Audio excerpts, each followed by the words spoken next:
China ದೇಶದಿಂದ billion ಗಟ್ಟಲೆ ಹಣ ಪಡೆದ ಮಾಲ್ಡೀವ್ಸ್. ಉಗ್ರರಿಗೆ ಹಣ ನೀಡ್ತಿದ್ಯಾ ದ್ವೀಪ ರಾಷ್ಟ್ರ ಮಾಲ್ಡೀವ್ಸ್. ಚೀನಾ ಜೊತೆ ದೋಸ್ತಿ, ಅಮೆರಿಕ ಜೊತೆ ಕುಸ್ತಿ. ಮೋದಿಯವರು ಲಕ್ಷದ್ವೀಪದಲ್ಲಿ ಫೋಟೋ ಶೂಟ್ ಮಾಡಿರುವಂತಹ ವಿಚಾರ ಎಲ್ಲರಿಗೂ ಗೊತ್ತೇ ಇದೆ. ಆ ಲಕ್ಷದ್ವೀಪದಲ್ಲಿ ಫೋಟೋ ಶೂಟ್ ಮಾಡಿದ್ದಕ್ಕೆ ಮಾಲ್ಡೀವ್ಸ್ ಅದರ ಬಗ್ಗೆ ಉರ್ಕೊಂಡಿತ್ತು.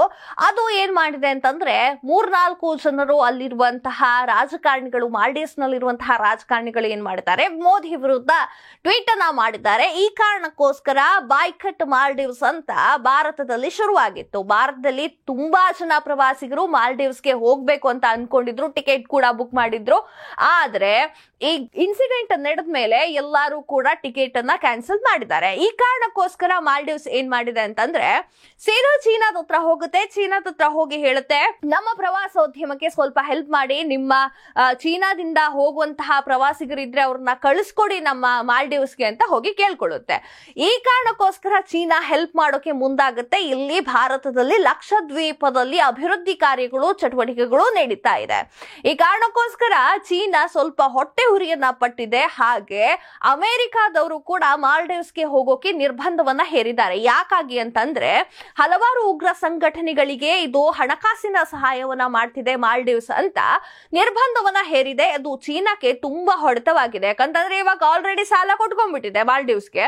ಚೀನಾ ಅದು ಹೇಗ್ ತೀರಿಸ್ತಾರೋ ಏನು ಅಂತ ಹೇಳಿ ಸ್ವಲ್ಪ ಟೆನ್ಷನ್ ಮಾಡ್ಕೊಂಡಿದೆ. ಹಾಗೆ ಭಾರತ ಈಗ ಲಕ್ಷದ್ವೀಪದ ಕಡೆ ಹೋಗ್ತಾ ಇದೆ, ವಿಶ್ವಗುರು ಭಾರತ ಅಂತ ಲಕ್ಷದ್ವೀಪದ ಕಡೆ ತಿರುಗ್ತಾ ಇದೆ ಅಂತ ಹೇಳಿ ಚೀನಾ ಸ್ವಲ್ಪ ಮಟ್ಟಿಗೆ ಉರಿಯನ್ನ ಪಡ್ಕೊಳ್ತಾ ಇದೆ. ಹಾಗಾದ್ರೆ ಕಂಪ್ಲೀಟ್ ಡೀಟೇಲ್ಸ್ ಅನ್ನ ನೋಡ್ಕೊಂಡು ಬರೋಣ ಬನ್ನಿ.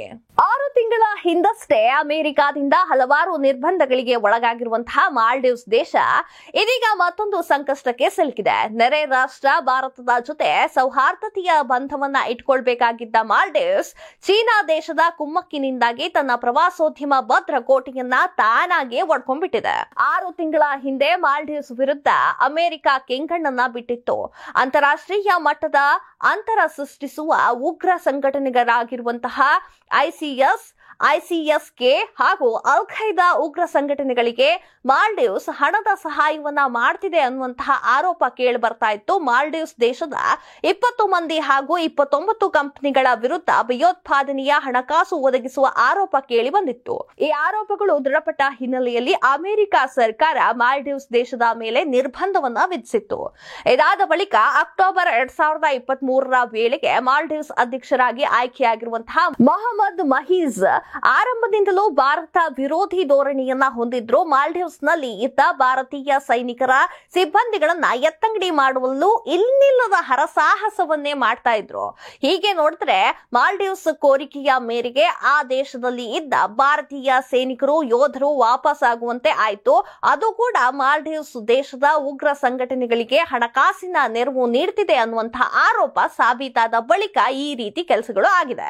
ಮಾಲ್ಡೀವ್ಸ್ ದೇಶ ವಿದೇಶಗಳಿಂದ ಪಡೆದಿರುವ ಒಟ್ಟು ಸಾಲದ ಪೈಕಿ ಚೀನಾ ದೇಶ 1ರಿಂದಲೇ 60% ಸಾಲವನ್ನ ಪಡೆದಿದೆ. ಮೂಲಗಳ ಪ್ರಕಾರ ಮಾಲ್ಡೀವ್ಸ್ ದೇಶಕ್ಕೆ ಚೀನಾ $3.5 ಬಿಲಿಯನ್ ಅಮೆರಿಕನ್ ಡಾಲರ್ ಸಾಲವನ್ನ ನೀಡಿದೆ ಅಂತ ಹೇಳಲಾಗ್ತಾ ಇದೆ.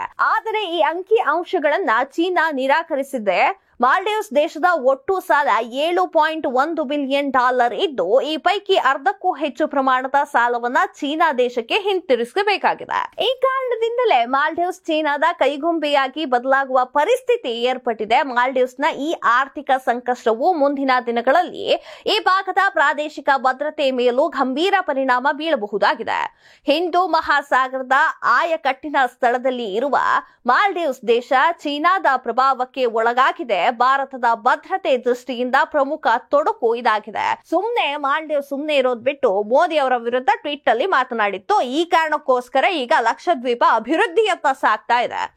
ಮಾಲ್ಡೀವ್ಸ್ ನಿಂದ 900 ಕಿಲೋಮೀಟರ್ ದೂರದಲ್ಲಿ ಇರುವ ಲಕ್ಷದ್ವೀಪಕ್ಕೆ ಪ್ರವಾಸೋದ್ಯಮದಲ್ಲಿ ಮಾಲ್ಡೀವ್ಸ್ ಮೀರುವಷ್ಟು ಸಾಮರ್ಥ್ಯ ಇದ್ದೇ ಆದ್ರೂ ಭದ್ರತಾ ಕಾರಣಗಳಿಂದ ಭಾರತ ಹಲವು ದ್ವೀಪಗಳಲ್ಲಿ ಜನಸಂಚಾರ ನಿರ್ಬಂಧವನ್ನ ಮಾಡಿದೆ.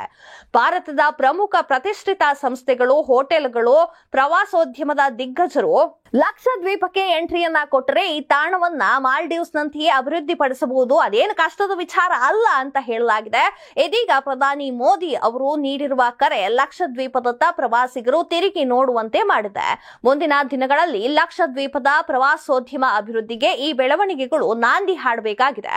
ಜೊತೆಯಲ್ಲಿ ಭಾರತದ ಬಗ್ಗೆ ಅವಹೇಳನಕಾರಿ ಮಾತುಗಳನ್ನಾಡಿರುವ ಮಾಲ್ಡೀವ್ಸ್ ರಾಜಕಾರಣಿಗಳಿಗೂ ತಕ್ಕವಾದ ಪಾಠವನ್ನ ಕಲಿಸುವಂತಹ ಸಂದರ್ಭ ಸುಸಂದರ್ಭ ಅಂತಾನೆ ಹೇಳಬಹುದು, ಅದೀಗ ಒದಗಿ ಬಂದಿದೆ.